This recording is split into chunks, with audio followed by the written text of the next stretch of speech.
광주형 일자리 협약에 대해서 취재기자와 함께 궁금한 점 몇 가지 더 알아보겠습니다. 정영욱 기자, 네. 앞서 보도에서 언급한 것처럼 아주 작은 SUV 차량, 그것도 내연기관 차량이 국내외에서 시장에서 잘 팔릴지 의문인데요. 판매가 부진할 경우에 현대차가 위탁 물량을 줄이거나 할 가능성은 없습니까? 네, 그럴 가능성을 배제할 수는 없는데요. 광주 공장은 현대차의 위탁을 받아서 차량을 생산하기로 돼 있죠.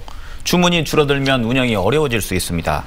그래서 투자자로 참여하는 현대차가 언제든지 빠져나갈 수 있다는 시각이 존재하는 것도 사실입니다.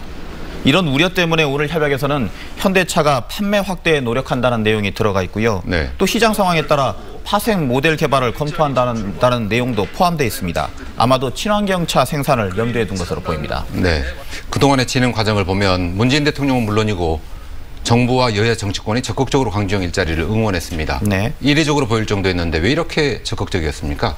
네, 아마도 최근 우리 경제의 위기 상황 때문이라고 볼 수 있겠는데요. 네. 기업들은 국내에 투자하지 않고 그래서 일자리가 줄어드는 악순환이 되풀이되고 있습니다. 이걸 끊을 수 있는 방안으로 광주형 일자리를 주목한 거죠.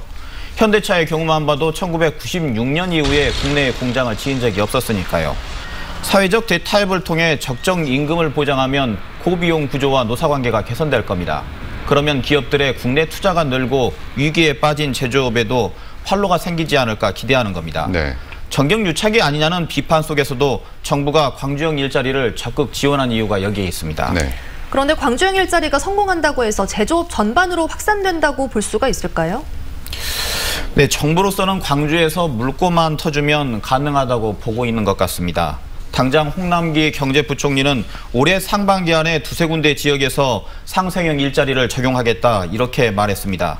그동안 광주형 일자리 협상이 안 됐을 때 먼저 해보겠다고 나선 지역들도 있었죠. 네. 자동차뿐만 아니라 최근 위기를 맞았던 조선업 등에서도 적용이 가능해 보입니다.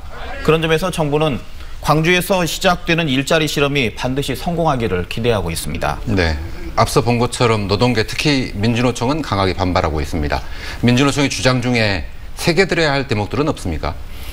네, 광주형 일자리가 단순히 임금 삭감이 돼서는 안 될 겁니다. 네. 또 다른 일자리를 뺏어오는 수단으로 악용돼서도 안 됩니다. 이런 걸 보여줘야만이 민주노총을 사회적 대화에 참여시킬 수 있을 텐데요. 또 노사민정 협의체를 통해 노조의 경영 참여를 보장하는 것도 중요하고 원청과 하청업체 사이에 공정한 관계를 만드는 것도 중요한 과제입니다.